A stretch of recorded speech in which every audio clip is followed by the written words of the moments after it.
السلام عليكم ورحمة الله وبركاته. الشمار كفونا كم جرت جندي خيسانو بقجراتني الرجيسان سنين جدا الراسكم بيك معبي هاري عجائباتي ولد ابن جرا ابلكيشن كن زيني دافي جدا موبايل ريال صدم سجل موبايل ريال جاتما جوي فري سنين فوجتا الرافيدة مان سننجا أصو جم برنوتان سنن درتي يوتيوب channel خياف وري هاري تاتن سبسكرايب ناقولان سننجا achumaan warra viidiyoo kana daawwachaa jirtanillee laayikii godhuudhaan nu jajjabeessaa isinin jenna.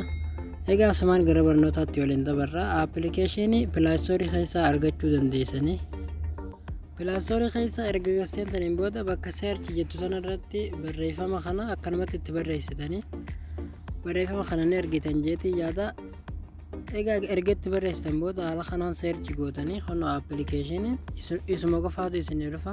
Kunoo aappilikeeshiniin isa kana jechuudha.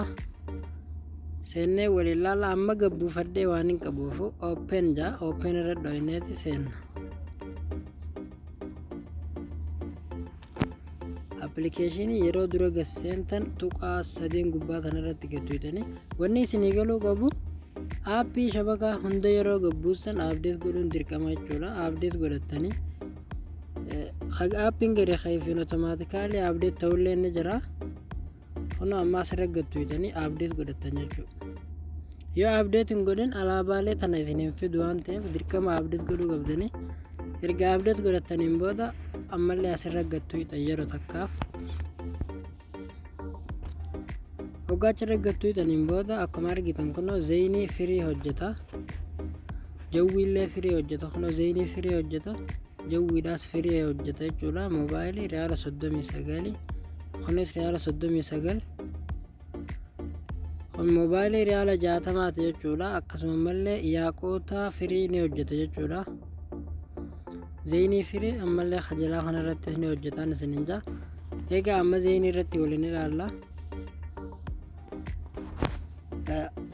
Wanti kiyya wifi kiyya banaa jira waan ta'eef wifi irraa cufee amma daataa irratti deebisnee waliin ilaalla.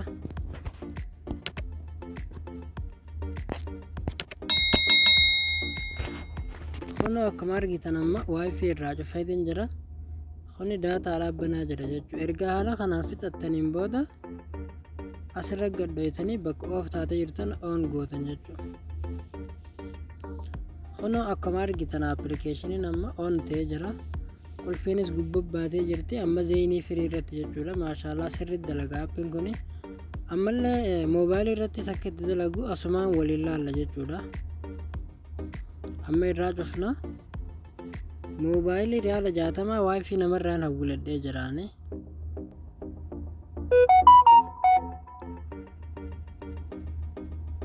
Ammallee asirra gadhiineeti moobaayilii irratti deebisnee waliin ilaalla jechuudha. Moobaayilii riyaala 60 namarraan hawwiladhee jira.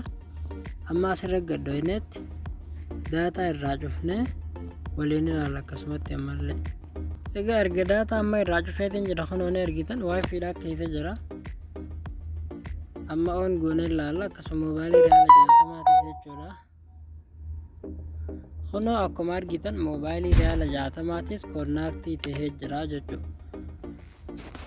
Aappiin kun baay'ee takka saffisni isaa bareeda irraa gadi hin bu'u za'aa naa dabalin jiru akkanumatti irra isiniitaa gabbuufadhaa irraa fayyadamaan isinin jaa hanga viidiyoo birootiin walitti deebinutti nagayaan nu turaa isinin jenna.